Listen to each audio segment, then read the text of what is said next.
이번 편은 스프레이 폴리우레탄 폼을 사용하기로 정하셨다면 어떤 점에 유의해서 시공해야 하는지, 그리고 건축주께서 설명 듣고 계약하신 제품이랑 실제 시공 제품이랑 같은 제품인지 어떻게 알 수 있는지에 대해서 알아보도록 하겠습니다.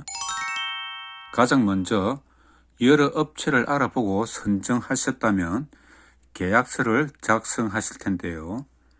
계약서에는 설치에 대한 건축주와 계약업체 간의 완전한 합의가 포함되어 있어야 합니다. 계약서가 완전하고 내용에 대해서 이해했는지 확인하기 위해서 계약서를 주의 깊게 읽어 보시기 바랍니다.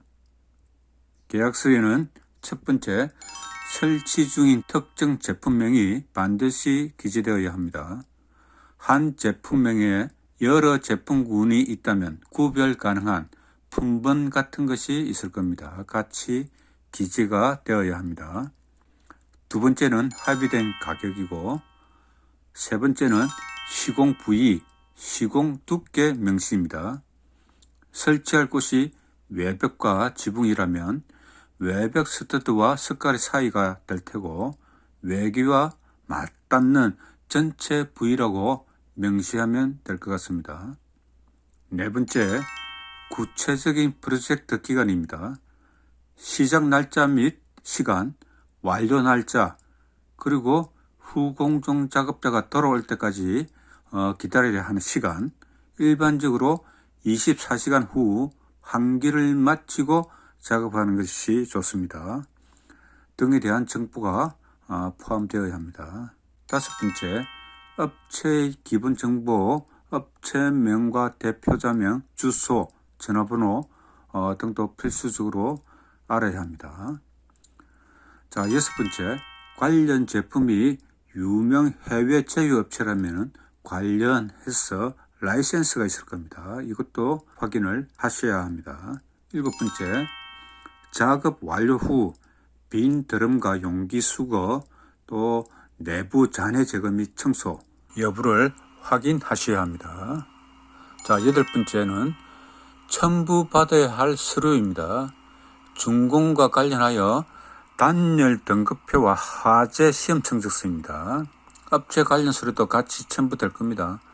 준공 서류 일체 발급이 되겠습니다. 이런 것들은 특정 계약 요건이 아니라 일반적인 사항으로 계약서에 명시되고 포함될 사항입니다.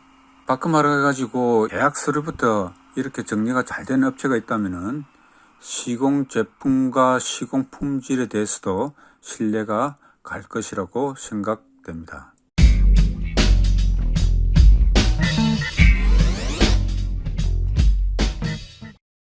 스프레이 폴리우레탄 폼을 시공하기 전에 주의할 점, 유의할 점에 대해서 알아보겠습니다. 우선 용어의 정리를 적확하게 할 필요가 있습니다. 한국 업체가 사용하는 스프레이 폼의 갱질 우레탄 폼, 연질 우레탄 폼 이런 표현은 한국에서만 사용하는 구분입니다. 미국은 굳었다는 단어를 사용해서 경질 폼을 리지드 폼이라고 합니다.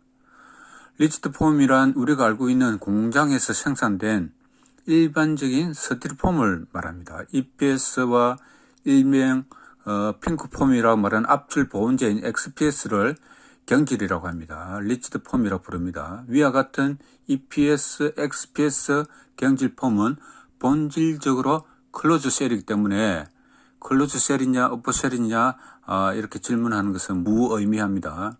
그러나 스프레이 폴리우레탄 폼은 오픈 셀인지 클로즈 셀인지가 무척 중요합니다. 그래서 앞선 두 시간들에서 오픈 셀과 클로즈 셀의 장단점에 대해서 알아본 것이고요.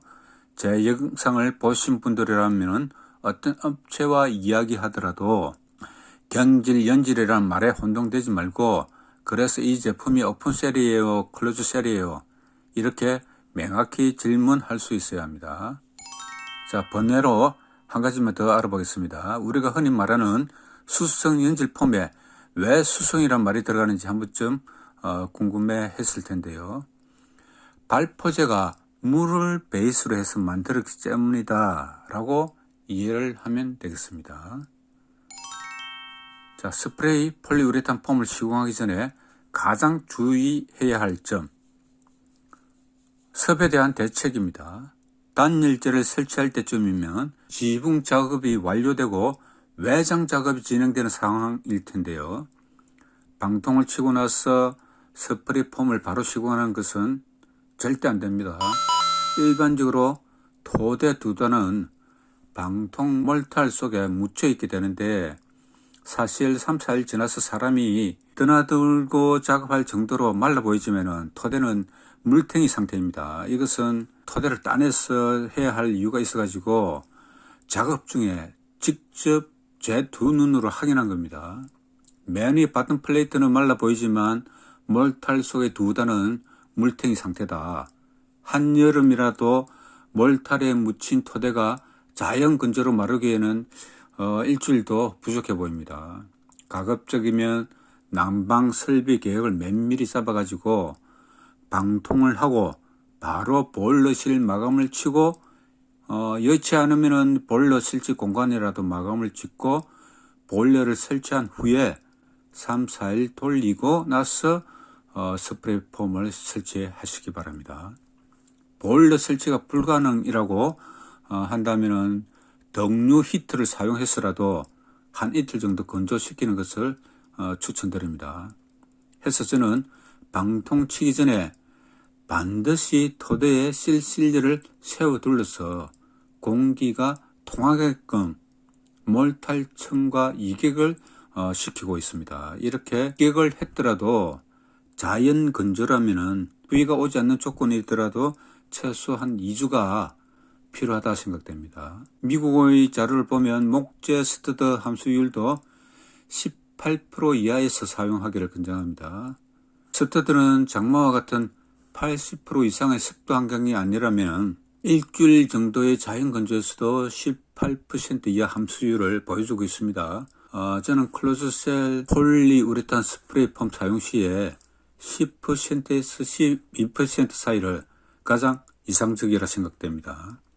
이 상태에서는 스터드는 수축이 끝났다고 할 수 있습니다. 되도록이면은 이 상태에서 스프레이 단열재를 설치를 하시고 또 외장재 및 내장재를 설치하는 것이 이상적이라 할 수 있습니다. 스프레이 폴리우레탄 폼을 시공 시에 가장 주의해야 할 점, 사전에 스프레이 방식에 대해서 물어보고 확인할 것은 한 번에 2인치 이상, 즉 50mm 이상 두껍게 발포하지 않을 것을 확인받기 바라고요. 또 단열층을 쌓아 올릴 때 최소 몇 분을 경과하고 나서 본 두께만큼 층을 만들 것을 요구를 하시기 바랍니다. 건축주 또는 현장 소장은 보안경과 방독 마스크로 보호 장구를 갖추고 시공 현장을 예의주시할 필요가 있습니다. 제가 스프레이하는 시공 당시 현장 점검을 해보니까 다음 사항이 매우 우려스럽게 보이더라고요. 항상 가장자리를 스프레이하여 시작하고 나중에 벽 중앙을 채우는 게 정석입니다. 가장자리를 스프레이하여 발포 중에 바로 벽 중앙을 채우다 보니까 폼이 팽창해서 공간을 채운다기보다 폼끼리 엉겨붙어서 내부에 공격이 생기는 현상을 봤습니다. 양심적이게도 제가 지켜봐서 그런지는 모르겠지만은 그 공격을 철사 같은 걸로 깨고 다시 스프레이 하긴 하던데, 제가 생각하는 이상적인 스프레이는 방이든 거실이든 한 곳이 들어갔다면은 가장자리를 순차적으로 모두 채우고 발포가 멈춘 후에 다시 처음 시작했던 자리로 돌아가 가지고 벽 중앙을 순차적으로 채웁니다. 그리고 나서 마지막으로 또 순차적으로 돌아가면서 본 두께만큼 스프레이에서 채우는 것이 가장 이상적일 것 같습니다. 사전에 협의를 해서 꼼꼼하게 시간차를 두고 시공해 줄 것을 요구하고 또 시공 시에 감독할 필요가 있다 하겠습니다. 계약자가 안내받은 제품과 설치할 제품이 같은 것인지에 대해서 알아보겠습니다. 바꿔 말해서 업체가 제시한 스프레이 폴리우레탄 폼이 그들이 말한 브랜드 제품인지 어떻게 알 수 있을까요? 첫 번째는 가장 직관적으로 알기 쉬운 것이 반드시라고는 할 수 없습니다. 유명 브랜드 수입 제품이라면 드럼통에 로고가 도색되어 있든지 아마 스티커가 있을 겁니다. 드럼통의 페인트 상태가 매우 지저분하다, 확인할 표식이 전혀 없다, 이런 제품은 중국산일 확률이 매우 높다 하겠습니다. 글라스울로도 유명한 존스 맨빌, 석유 화학 제품으로 유명한 바스프, 업계 최고의 수율과 정확성을 자랑하는 아쿠폼, 유럽의 아이시네, 일본 히노키아 그룹의 아쿠아 등이 제가 알아본 유명 해외 브랜드인 것 같습니다. 아쿠아폼은 수입해서 시공하는 국내 업체를 받고요. 다른 제품들은 수입해서 취급하는지는 잘 모르겠습니다. 다시 강조하지만 연질경질이란 말은 스프레이 폴리우레탄 폼에서 더 이상 통용되어서는 안 되겠습니다. 클로즈 쉘인지 오픈 쉘인지 업체에서 명확히 밝히는 것이 좋겠습니다. 사용자도 명확히 물어보셔야 하겠습니다. 가장 확실한 방법은 영상처럼 30cm 정육면체 시로 박스를 만들고 무게를 측정하는 것이고요.